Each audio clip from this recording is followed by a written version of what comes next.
Hey everybody, welcome back to Point of View. I've got a very special episode coming at you today.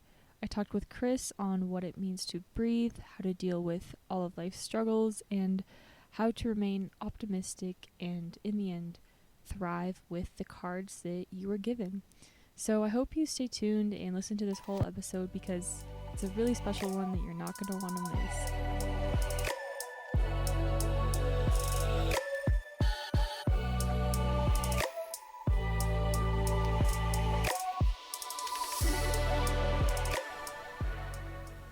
Hello, everybody. It's so good to have you listening today. Today's guest is Chris. Welcome to the show, Chris. Thanks, Claire. Awesome. Well, how are you doing today? It is a snowy day. I kind of feel a lot more inertia than in the spring and then the summer. There's less. They say in the yoga tradition, they say there's less fire in because the sun is because of the nature of the sun in the winter months. So less fire in the system. So interesting. I've never heard of that. yeah. All right. Well, how are you really doing? How am I really doing? I'm a mess. I'm a giant mess. Yeah. Do you want to talk more about that? Whew. You don't have to if you don't want to. But Sure, I'll talk more about it. Gosh, where do I start? I feel like most of my life, outside of high school and before, was really dedicated to like working through trauma and healing. So, it's messy work.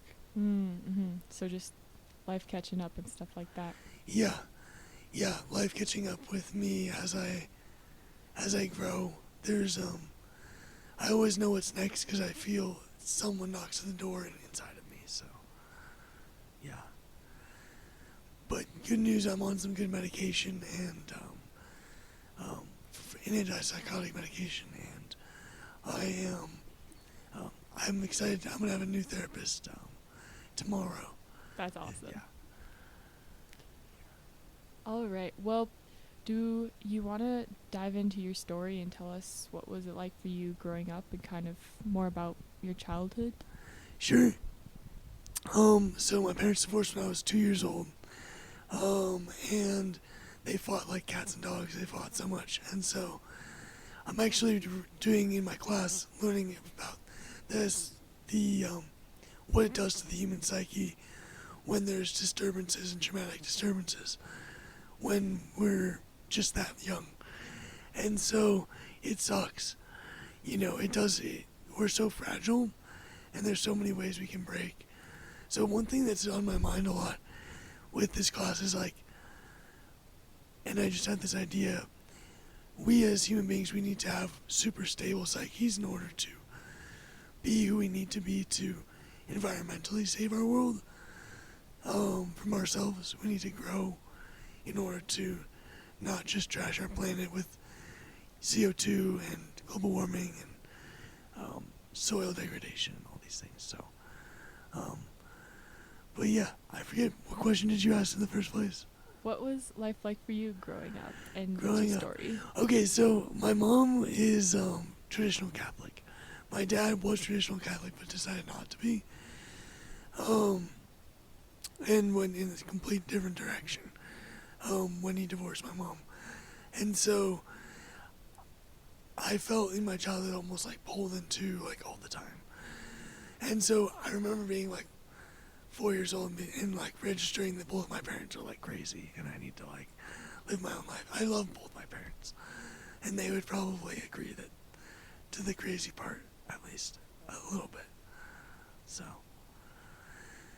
How did that kind of stuff impact you growing up? let's see. There's a poem that I wrote, but about that I have one brother, and I would be in a much worse place without him. He's amazing. But I think it affected each of us differently, my brother and I. For him, it really made it so he didn't have a North his moral compass didn't have anywhere to point. For me, I had no one to understand me and really get me. And so I eventually stepped up socially and emotionally as the parent in both my households. So, yeah. Were you ever able to find ways to feel less lonely or find that sort of connection with other people eventually? Yeah, with friends. But the thing is, the crazy thing is, the more I experience in life, the more out of the box, like just miraculous, terrible, horrific things I experience, the more it's difficult for someone to just understand me. Which is difficult because we all, as human beings, we just want to be understood so badly. But I've got a few good friends who can really get me.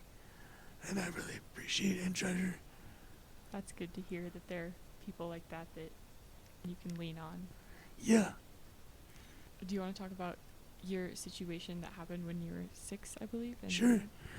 Sure, when I was 6 years old, so you hear my voice, the quality, the tonality of my voice. I actually have scars on my vocal cords. My vocal cords are scarred themselves because I was intubated while I was conscious when I was 6 years old, and I was fighting the intubation. It really sucked. Like, top 10 traumatic memories ever. Maybe like top 1 or 2. Because I experienced it like rape. Because I was being held down by nurses and doctors while I was intubated, and the ketamine didn't work fast enough to knock me out, and I was suffocating. So for those of folks who don't know what intubation is where they take a hollow tube and they put it down your throat and your airway so you can breathe, and because the airway is swelling shut. So yeah, it definitely it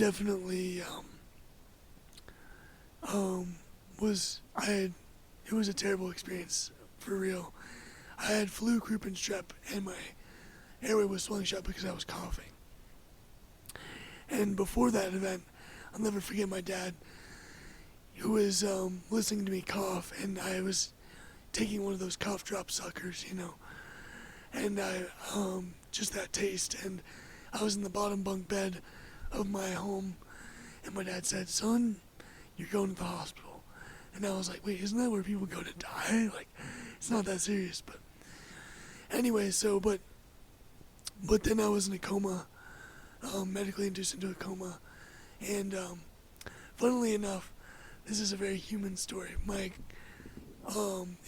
happened like January 2nd, but my grandmother died on New Year's Eve, and the Christmas before, we had Christmas as a family before that, and I ran right up to her. I was like 6, ran right up to her, and I said, "Grandma, it wouldn't be the same without you." And she had this look, and like, "Oh," she said, "oh," she says, "You know just what to say," and like, but I just felt moved and like to do that, and then I went and played and was my 6-year-old self, but I knew that she was gonna die, you know, because I said, "Grandma, it wouldn't be the same without you,"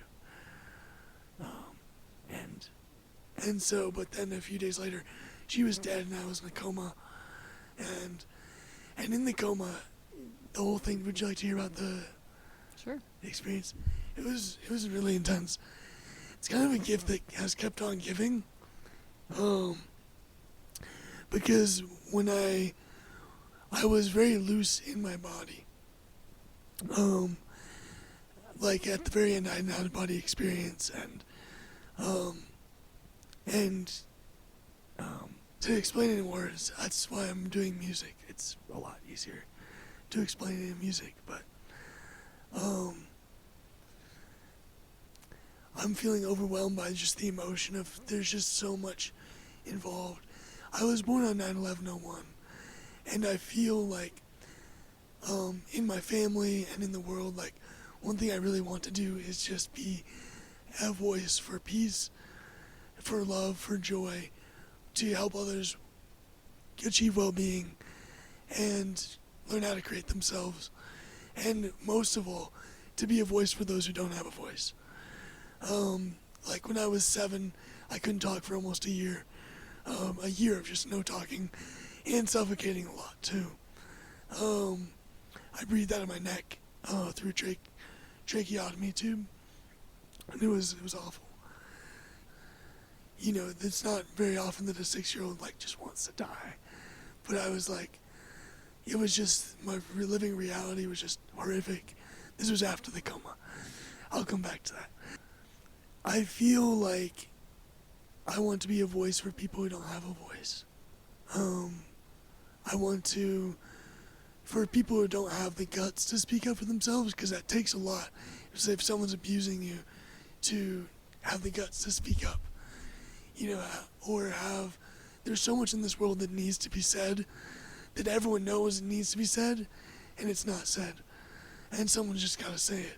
Or so many things in this world that need to be done, and everyone knows they need to be done, but someone's just got to do it.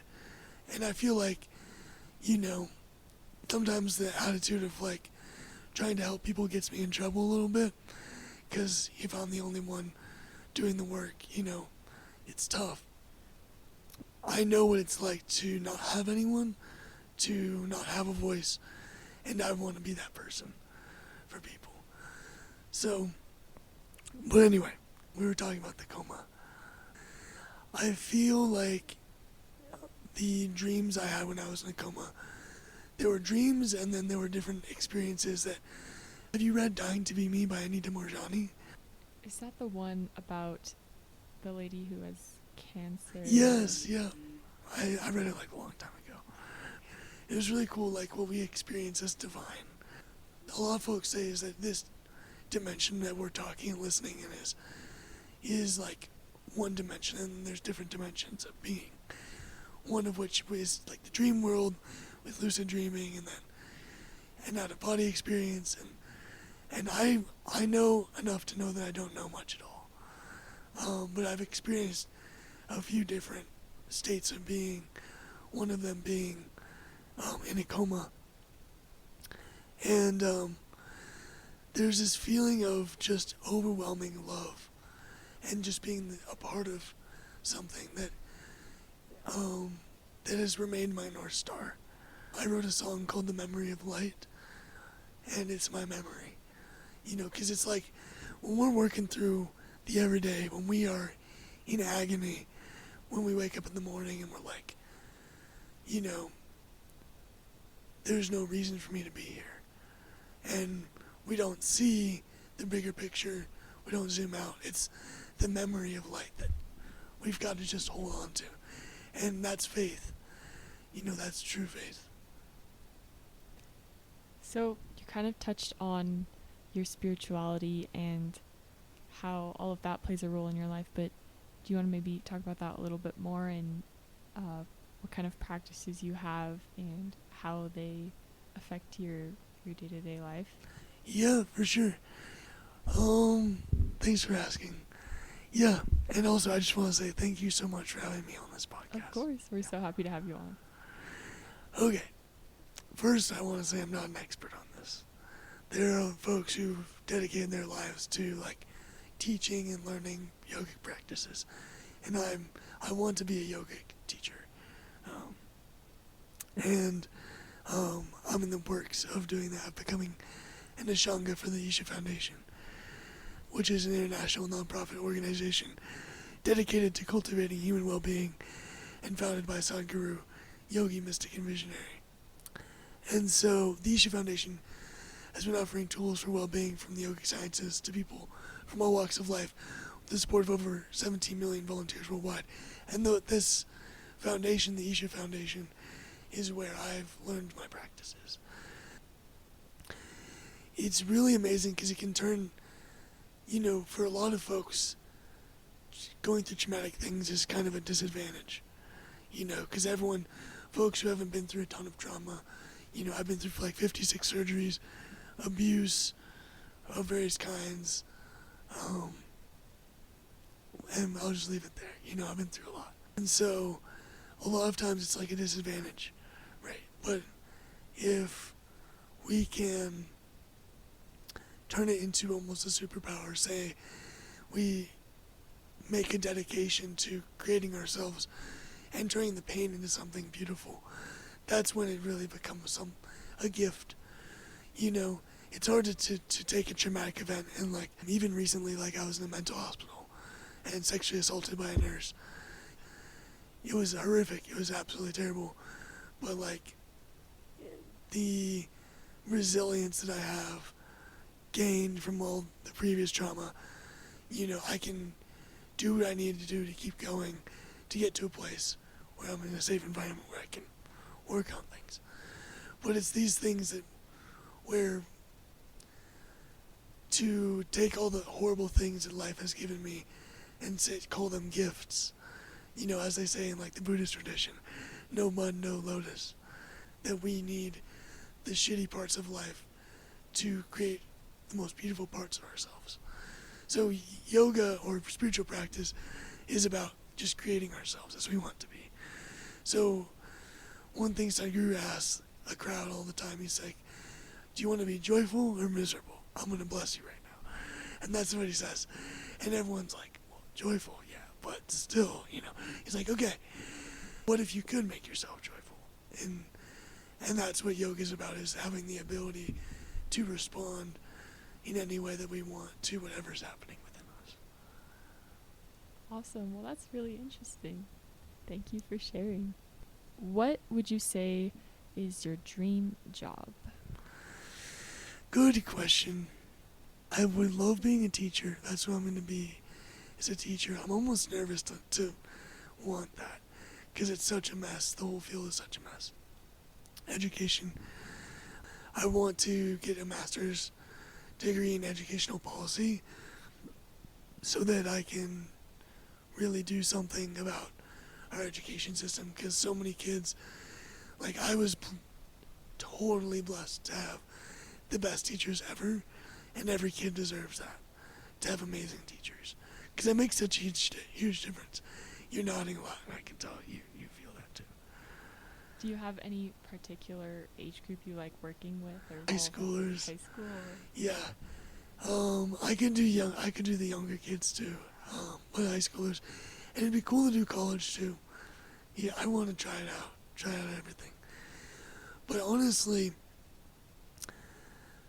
I feel like the dream job would be also being a part of something, and not just like being a shooting star in a vast darkness, a fellow sun, S-U-N, sun, or S-O-N, sun, symbolically, like to burn with others for the sake of something wonderful. That's really what I want, and a lot of times I do feel alone in burning, and that's why I want to be with other folks who are really passionate about taking pain or something that hurts or some societal structure and changing it and making themselves beautiful. And I really want to be anywhere where those people are. So that's my dream job, is whenever I'm working with people who are passionate about helping others and themselves. So it's more about the feeling and less of the act. Yes and no. It's both. Yeah. Sounds good. What do you believe are the most important things in life? Breathing. Breathing is the most important thing, because I know it's like not to be able to breathe. Breathing, I could go on. I was taking a class called Philosophies of the Body. And so in this class, we did this exercise where we walked around and we gave people our breath in some way. We, like through an action, we told a story through our breath, silently.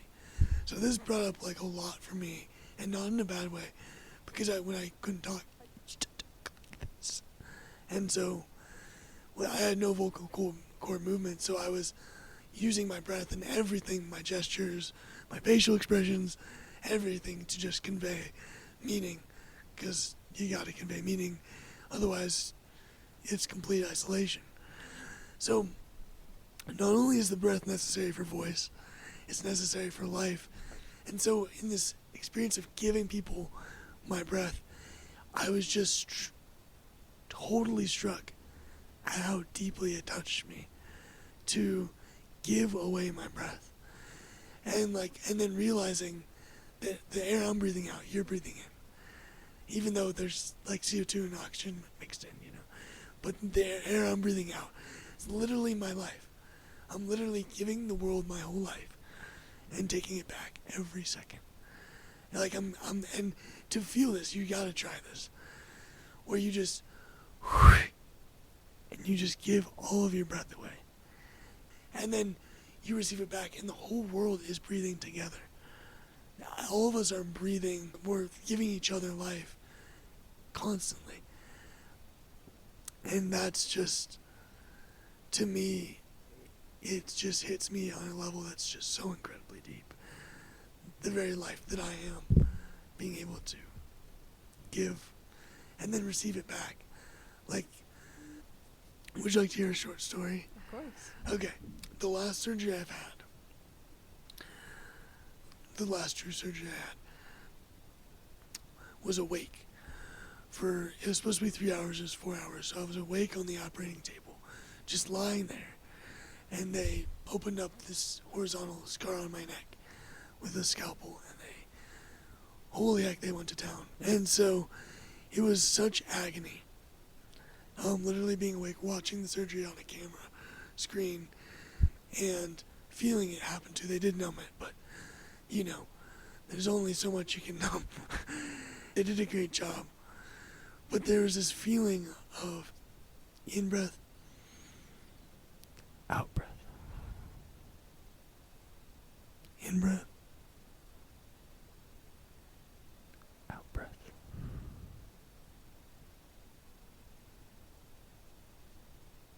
In-breath,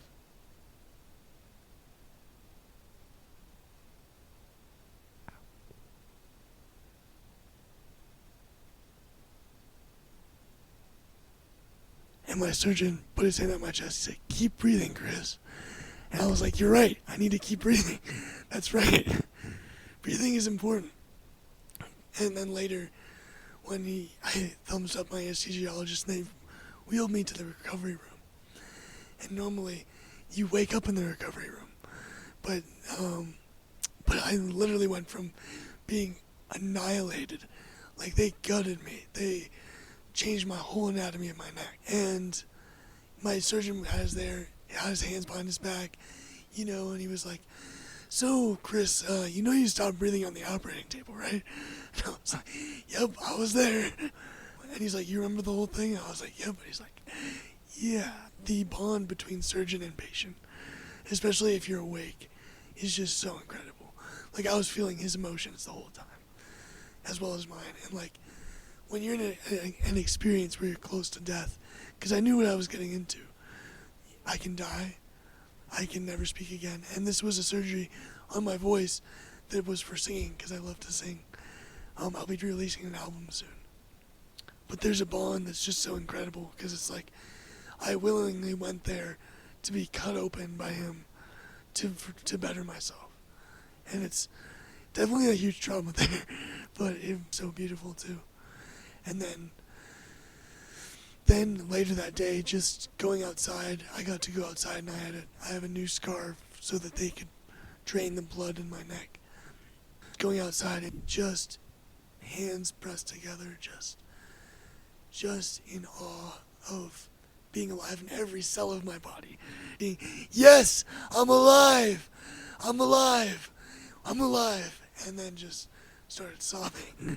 I didn't say that. That was every cell in my body just jumping in ecstasy of living. Yeah. That's very beautiful. Yeah. Do you have any thoughts on love? Oh, love. I think that's everybody's reaction.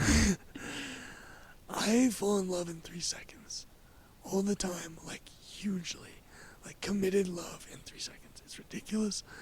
And it's definitely, I've had to learn to just rein in myself because I fall in love so easily. With people, with things, with places? with people. Yeah. There's a song that I've written, it's called Smile Collector, but it goes like this. I once read a poem about a person made of wax.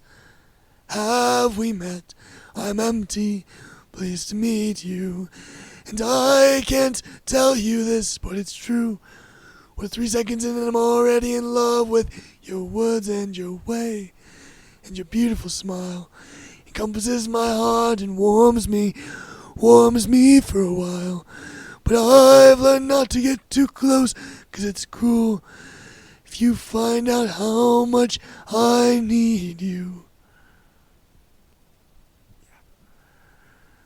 That says it all. Definitely. Thank you for sharing a bit of your song too. We touched on this question a little bit, but I think we can go back to it and unpack it a little bit more. Have you ever wanted to die, and why? Whew, that is a very deep question.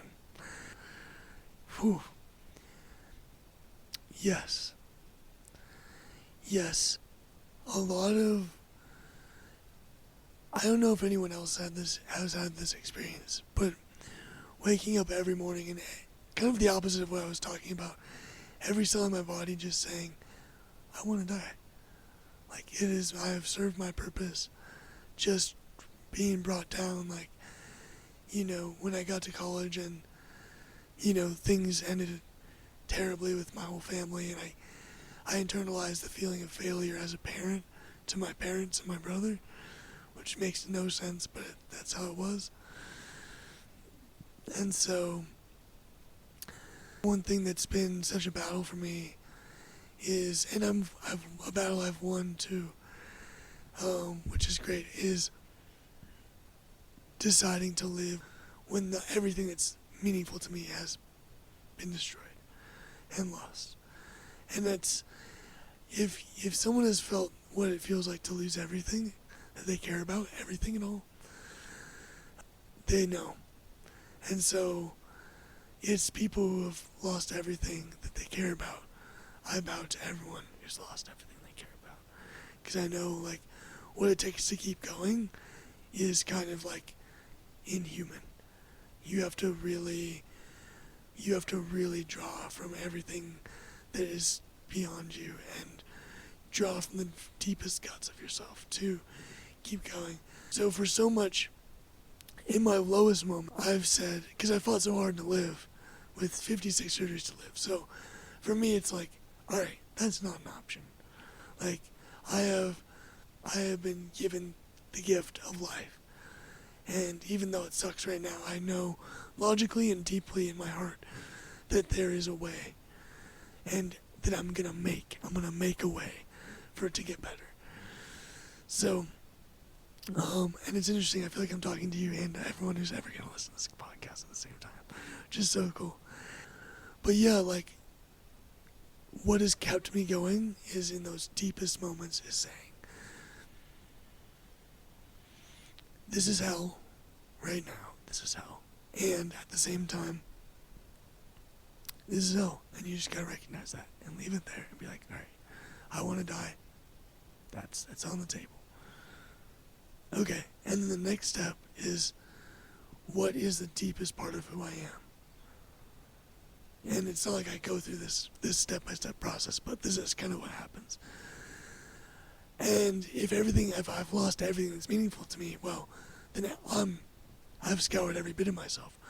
But if there is someone who's in more pain than I am in, and I can find a way out of my pain and create it into something beautiful, and there's someone who has more guts than me to live through their pain, and they've lost more everything than I've lost.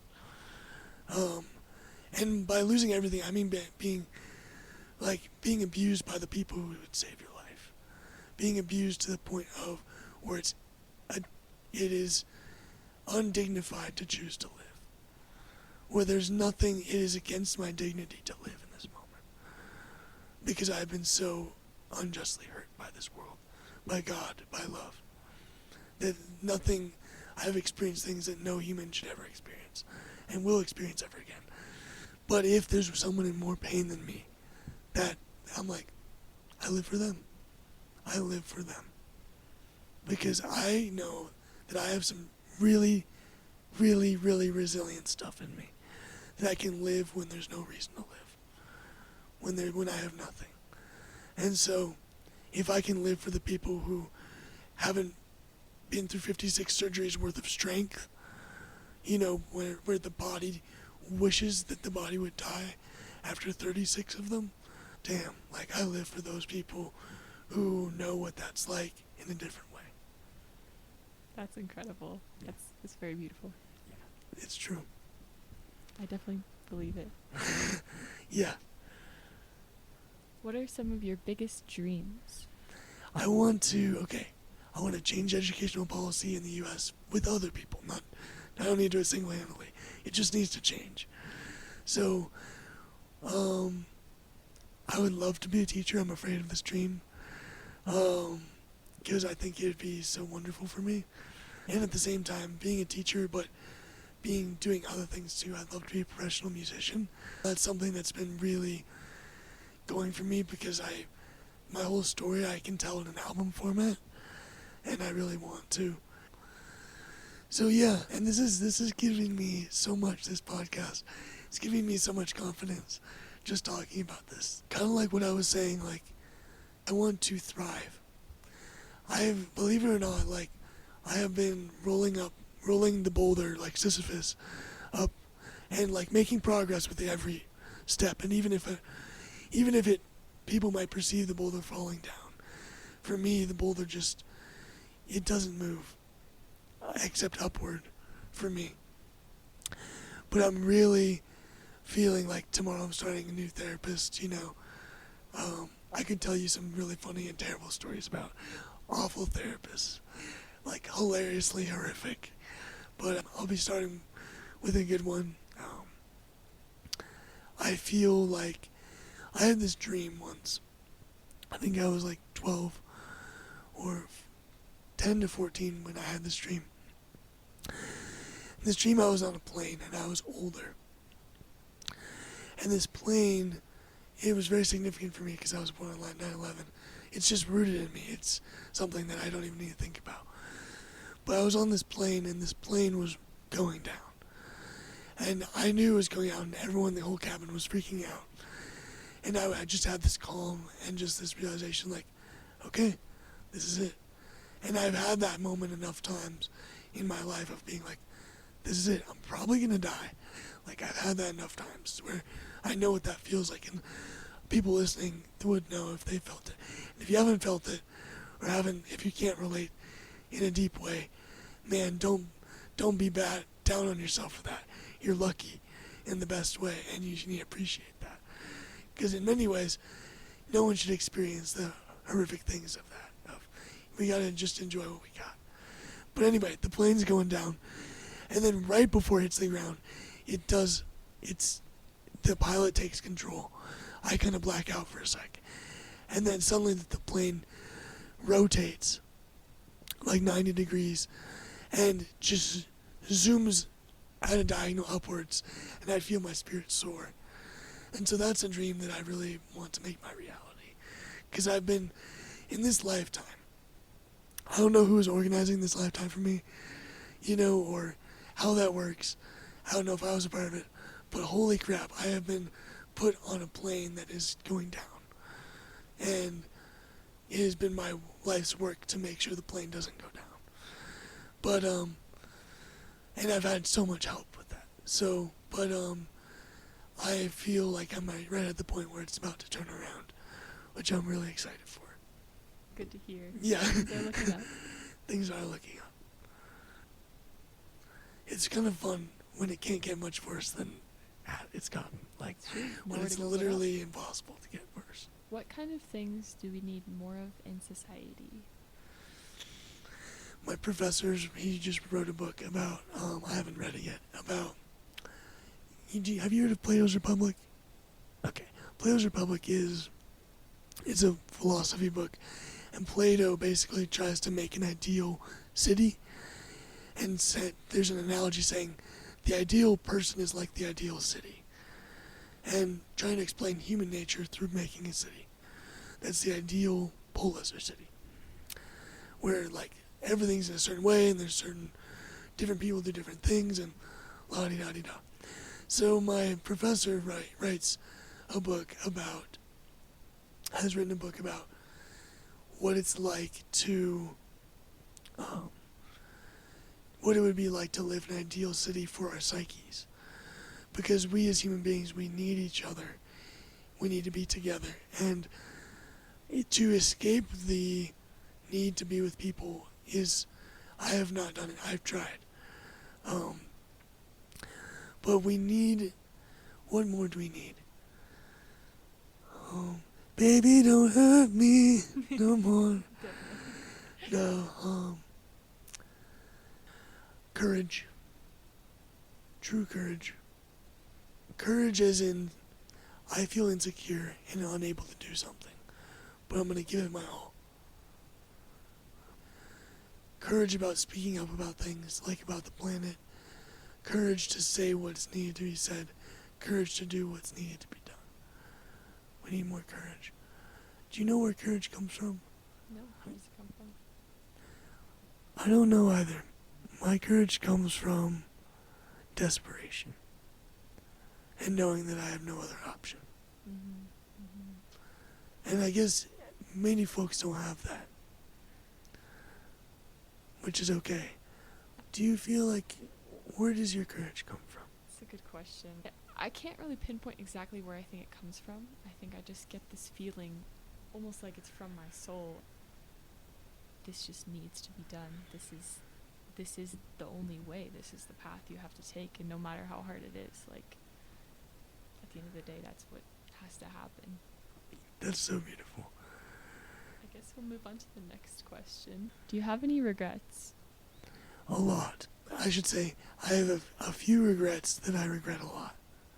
And I'll just leave it there, because there's a thing about, maybe I won't leave it there. There's a thing about pain that the important part about working through our own pain is that if we don't work through our pain, we end up continuing it and hurting other people.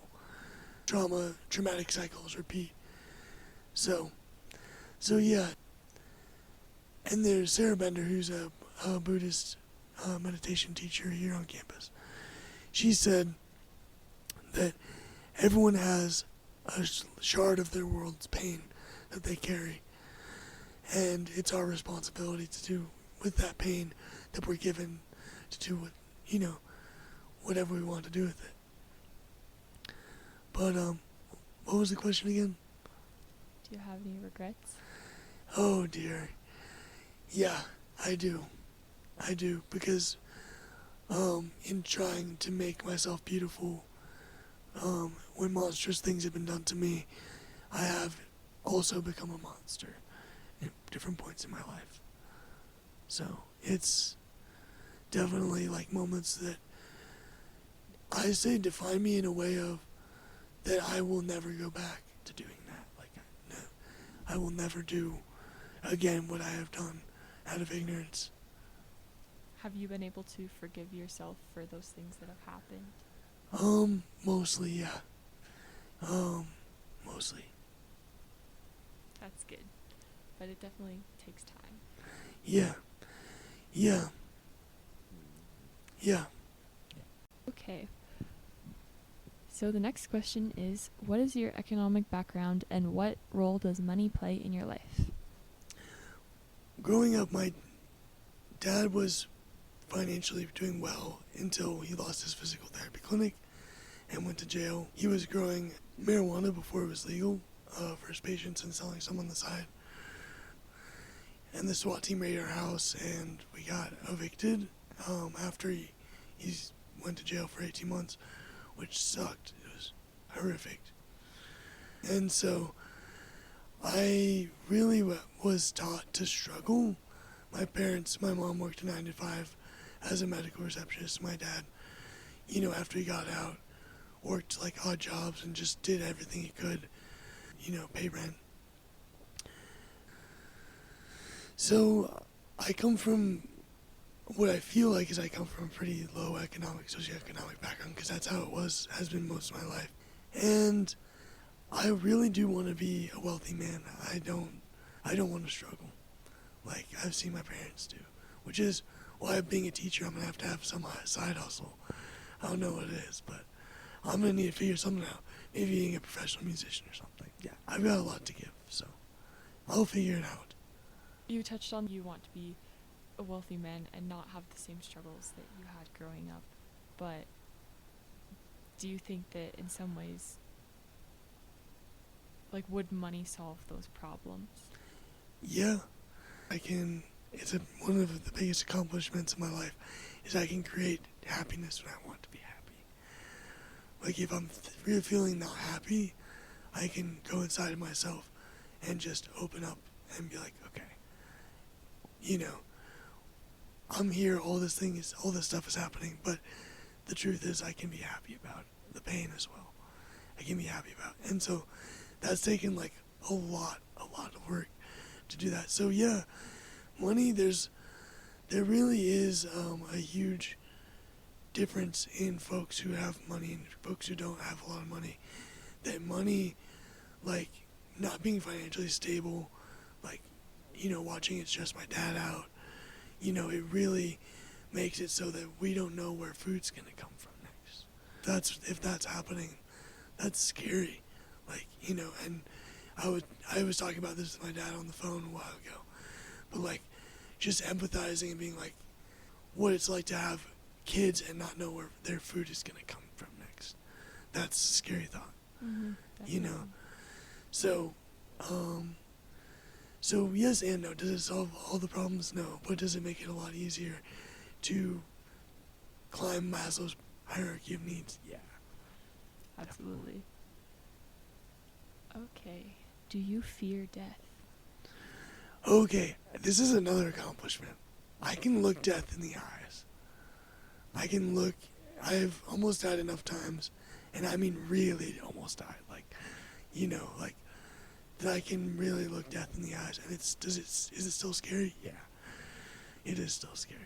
Because I mean, it's scary because we die in ways that are physically violent a lot of the time. Ways that are painful, and we as human beings have bodies that are really amazing and still are like, yo, I'm trying to live here. Let's not die. I can look death in the eyes and be okay. And death is kind of an old friend to me. Everything makes sense when I feel death. When I feel the hand of death. Like, I don't know if I'll write it in a song, but like I have like held death's hand, metaphorically. Like that resonates for me. Like I have, being in the coma is almost suffocating a lot. Boy, oh boy, do I know death. I know death very well. From not having died in this life. So you're at peace with it? I don't know. That is such a great comment. Oh, am I at peace with death? I'm not done yet. I have been fighting my ass off to just live and be okay. And I am not done yet. Because I've been in this collection phase of collecting experiences. But goodness gracious, it's about time that I had thrived. So, I'm not angry. I'm just passionate. I am not done yet. Absolutely. Because it's been so hard just living my life that I have so much to give, so much to experience, so many people to love and care for, and so much to experience of joy and being well off. And there's so much I have that I have made, so much mud that I've made into like stem and leaf, and boy, I better flower soon, That's the plan. Cause it would be the most sad, hilariously sad tragedy if I died before thriving. And by thriving, I mean, like, you can survive happily. That's an accomplishment. To be able to be surviving and happy. To shit be hitting the fan and you're like, okay, looking in myself, I can still be happy here. But to thrive, really, it takes the right ingredients for a plant to thrive, and same for a human being. So I just need those ingredients, And that's what I'm trying to do. I'm trying to get those ingredients. I think you have a lot of them. Thank you. Okay, the next question is, do you think you're a good person? Sheesh. Oh my gosh, asking me all these questions. Do I think I'm a good person? Ooh. Can you define good person? You can define good person.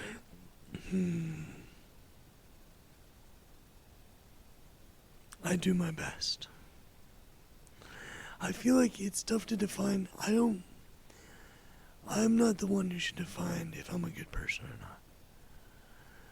I do my best. Because if I say I am or if I say I'm not, being a good person, it really is in the context of other people, right? So I shouldn't be the one who say, I'm a good person, look at me. But if I had to answer, I would say yes. And I don't know why I'm scared to say yes to that. Because I know deeply that I commit to like helping others, and even with the horrible things I've done in my life, because I've done a few horrible things. Yeah, I don't know why I'm afraid to say yes, but I would say with fear, yes. What are some of the biggest life lessons you've learned? How to leave someone you love behind. That's just the name of a song I've written. That's tough. I don't know why that came up with life lessons, but I think that I cannot make anyone happy, or I cannot make anyone do anything. This is something I'm still learning. That if you gotta leave someone behind because they're truly toxic and caustic to you in this moment, you got to. So life lesson, that's probably the biggest one of my whole life, is that I cannot change how people's happiness is, or I cannot change or make them do anything. That everyone does things because of themselves, and that's okay. And so really, and that's freedom in realizing that. So really untangling, because there's a lot to tangle into there of, so I care about someone and I want them to be happy, so they treat me well. That's kind of the thought process is if I make you happy, you'll treat me well, right? If I'm a good person to you, you'll treat me well. But that's not how it works. So that's probably the biggest and most heartbreaking life lesson I've learned, is even if I'm an angel to someone, they can still drop me and step on me and just destroy me. Yeah. In ways that are physical, mental, emotional, energetic, all those ways I have learned and I'm learning. Any other big ones? Life lessons? Okay. Let me stroke my invisible beard. How to wait. That's such an important one. I forget too a lot, but really how to. There's this bull named Nandi in the yogic culture. And his significance is he just waits. And he waits his whole life. And they say that Nandi will wait forever, because the person who owns Nandi, who's the, quote unquote owner of the bull, his name is Adi Yogi, and all he does is meditate. So the bull will wait forever. But it's being, and I still don't understand this completely, but what they say, if you realize the nature of existence, there's nothing to do but wait. And that waiting is how we open up to other things that are, to everything that's around us. Because if we're waiting, we don't think much of ourselves. If you and I are waiting for something, everything inside of me kind of dies down and just sits, and I'm waiting, and I'm listening, and I'm alert, and I'm waiting, and I'm more aware of what's going on around me, and I'm waiting, and it's okay to wait.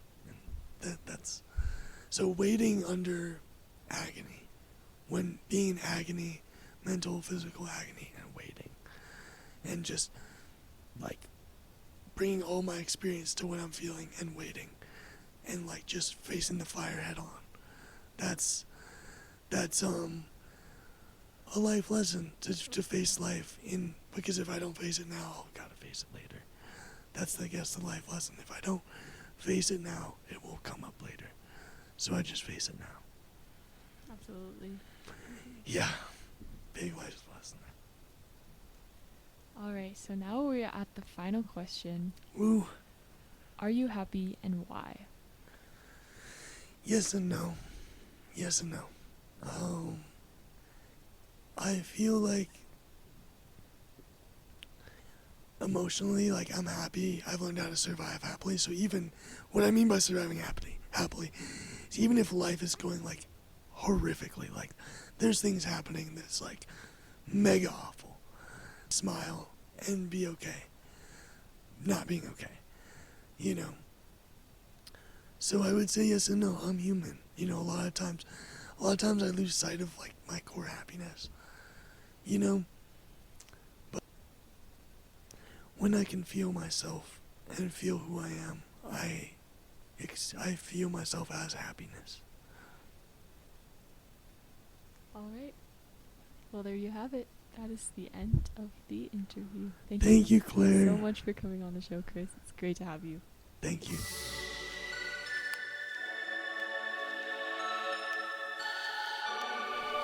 Thanks so much for tuning in today. I hope you enjoyed this episode just as much as I did. Don't forget to turn on notifications and look out for our new episodes, which are released pretty much weekly. And don't forget to subscribe to us on Apple Podcasts or YouTube if that's where you're listening from, and leave us a review. Also, if you really enjoyed this podcast, please share it with your friends and your family. It means a lot and it helps us reach a larger variety of people. So thank you so much and have a great rest of your week.